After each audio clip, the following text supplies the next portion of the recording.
Hello students, welcome back in science class. In previous videos, we learned about the conduction and convection. Today, we are going to learn about the third method of transfer of heat, that is radiation. Okay? Along with radiation, we will cover some more topic, that is radiant energy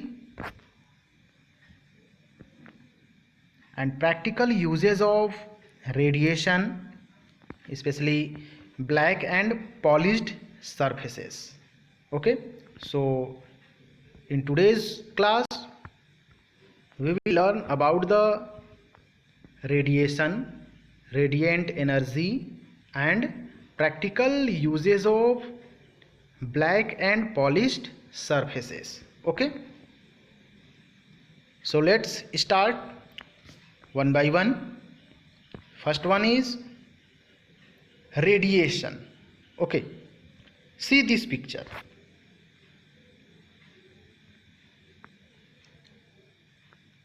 This is a mode of transfer of heat which does not require any material medium.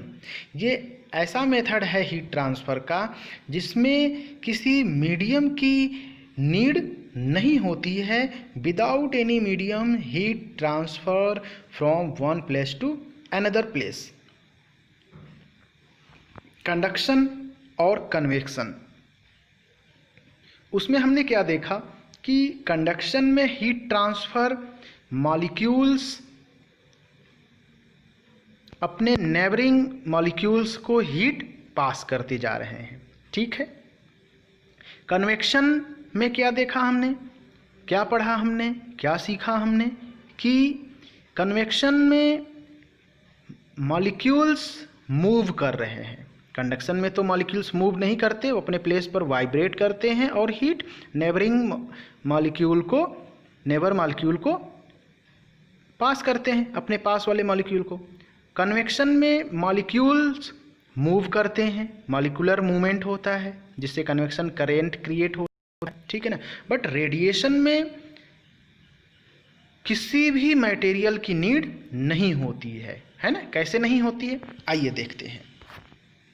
See this picture. What is showing in this picture?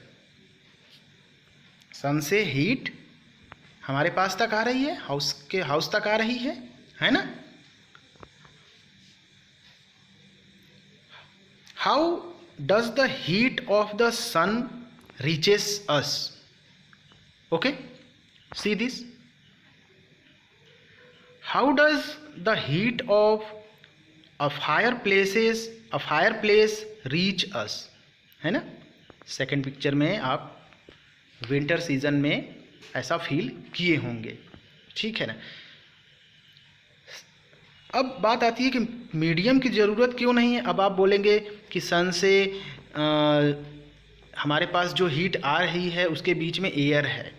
ठीक है, but सन हमसे बहुत दूर है ना. तो इस बीच में कुछ ऐसा भी स्पेस है जो कि बिल्कुल एम्प्टी है, उसमें एयर भी नहीं है, वो वैक्यूम है, फिर भी सनलाइट हमारे पास आती है ना. तो we can say that this is the mode of transfer of heat which does not require any material medium. Okay, next is radiant energy.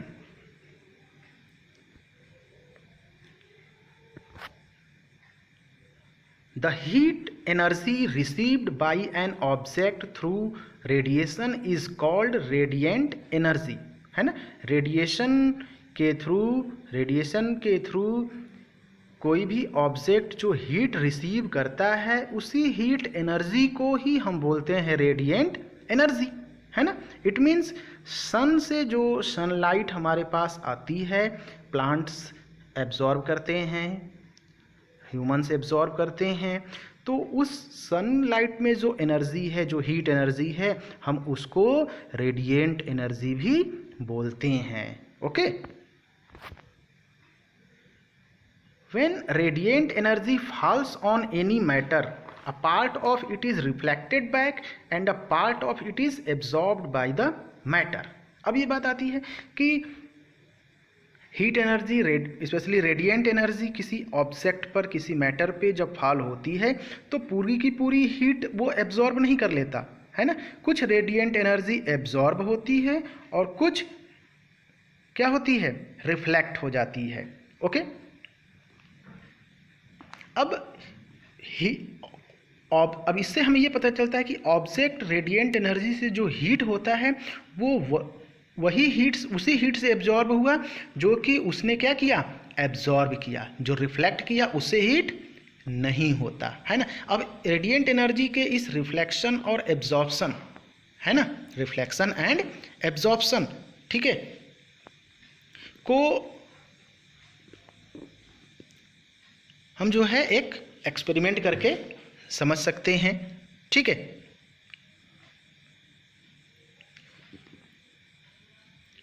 Simply आपने देखा होगा कि ब्लैक ऑब्जेक्ट जो है वो black objects are very good absorbers of radiant energy and highly polished और white objects absorb very little amount of the radiant energy falling on them. Okay, अब black object और पॉलिश्ड और white object, इन दोनों को अगर हम compare करें है ना, तो ब्लैक ऑब्जेक्ट जो है ज़्यादा हीट रिसीव करता है और पॉलिश्ड और white object little amount of heat radiant energy absorb करता है। ओके, अब इसको हम एक एक्टिविटी से समझ सकते हैं। See this picture, this one, बीच में क्या है, कैंडल है और दोनों साइड सेम थर्मामीटर है ना, दोनों थर्मामीटर एक ही जैसे हैं। अब एक थर्मामीटर के बल्ब इसमें नहीं दिखाई दे रहा है ना, तो दोनों थर्मामीटर के बल्ब में एक थर्मामीटर के बल्ब पर हमने ब्लैक पेपर लगा दिया और दूसरे थर्मामीटर के बल्ब पर हमने वाइट पेपर लगा दिया। ठीक है, अब कैंडल के फ्लेम के सामने सेम डिस्टेंस पर हमने इसको रखा। अब थोड़ी देर के बाद हमें क्या देखने को मिलेगा, we observe that the temperature of the thermometer having black paper on its bulb rises faster than that of the other thermometer.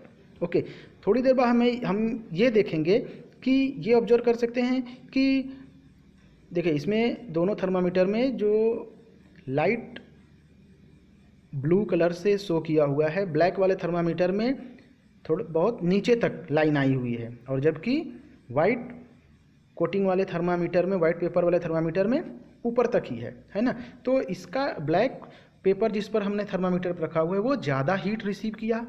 ठीक है, क्योंकि because black are good absorber of heat, ज़्यादा हीट रिसीव किया तो bulb से जो mercury है वो क्या हुई, ज़्यादा दूर तक वो एक्सपैंड की, तो इसका टेम्परेचर ज़्यादा है। इससे हमें क्लियर हो जाता है कि black object is good absorber of heat. Okay, अब इसके कुछ हम लोग यूजेस देखते हैं। ठीक है ना, ब्लैक एंड पॉलिश्ड सरफेसेस के डेली लाइफ में प्रैक्टिकल यूजेस ऑफ रेडिएशन, और स्पेशली इसमें हम जो है ब्लैक एंड पॉलिश्ड सरफेसेस का प्रैक्टिकल यूज देखेंगे। Okay, first one is the bottom of cooking utensils is often kept black. We prefer white or light colored clothes in summer. Tea or coffee pots are often made shining bright. Fire brigade men often use shining brass cap. Houses generally have light colors on their outer walls. Many buildings in cities have coated shining glass as their outer walls. And last is thermos flask. चलिए अब इसको one by one हम समझते हैं कि ऐसा क्यों होता है। First one, the bottom of cooking utensils is often kept black. Okay, why? This enables the utensils to better absorb the heat of the flame. Okay, cooking utensils के bottom जो है ऑफन ब्लैक किए होते हैं। क्यों? क्योंकि black colour is the good absorber of heat. अब ये फ्लेम से हीट जो है वो तेजी से रिसीव करेगा। Okay, second is we prefer white और light coloured clothes in summer, गर्मी के दिनों में लाइट कलर या वाइट कलर के क्लोथ्स पहनने चाहिए, या हम पहनते भी हैं। और अगर डार्क कलर के पहन लेते हैं गर्मी के दिनों में तो बहुत ज़्यादा गर्मी लगती है, इरिटेशन फील होता है ना, because they absorb less heat from the surrounding. अब लाइट कलर या वाइट कलर का है, गर्मी के दिनों में हम इसको पहन रहे हैं तो ये less amount of heat absorb करेगा, जिससे हम कंफर्टेबल फील करेंगे। ओके, नेक्स्ट, टी और coffee pots are often made shining bright, therefore radiate out less heat.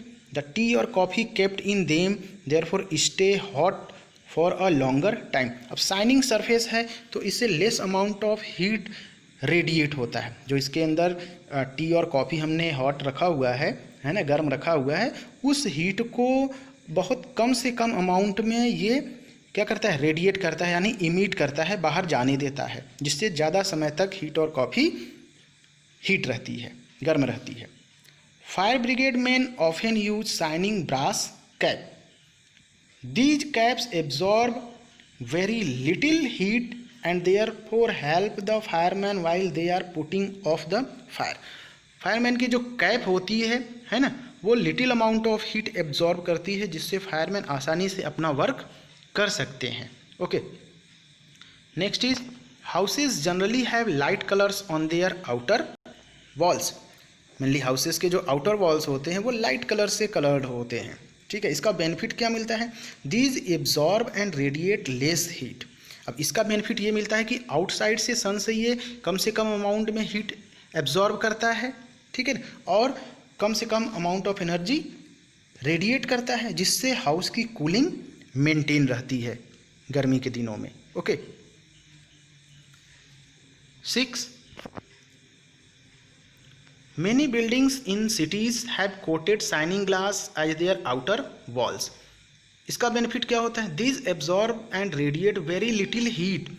ये भी इससे जो आउटर साइड में ग्लास लगाए होते हैं, इससे लेस अमाउंट में हीट एब्जॉर्ब एंड रेडिएट होती है, जिससे इनर साइड की जो कूलिंग एफिशिएंसी होती है वो इम्प्रूव होती है, ठीक है।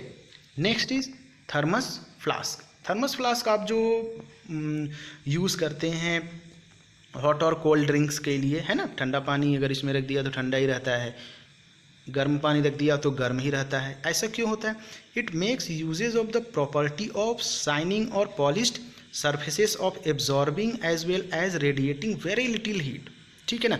अब इससे बहुत कम हीट जो है ये एब्जॉर्ब भी करता है और बहुत कम हीट जो है ये इमिट भी करता है, यानी हीट बाहर से अंदर कम से कम आने देता है और अंदर से इसके बाहर कम से कम जाने देता है। इसलिए इसमें जो भी चीज़ें हम रख देते हैं, अगर चिल्ड वाटर रख दिया है तो काफ़ी समय तक चिल्ड रहता है, और हॉट रख दिया है तो हॉट वाटर तो काफ़ी समय तक हॉट रहता है। दूसरा बेनिफिट इसका ये होता है कि इसमें डबल वॉल्ड होती है, और डबल वॉल के बीच में एयर होती है, and we know air is the bad conductor of heat, जिससे वो हीट को जो है ट्रांसमिट नहीं करने देता, ठीक है ना, जिससे टेम्परेचर मेंटेन रहता है। Okay students, so finally this is the last video and we successfully cover all the topics. Okay, and if you like the video, please subscribe the channel, like the video and press bell icon. Thank you.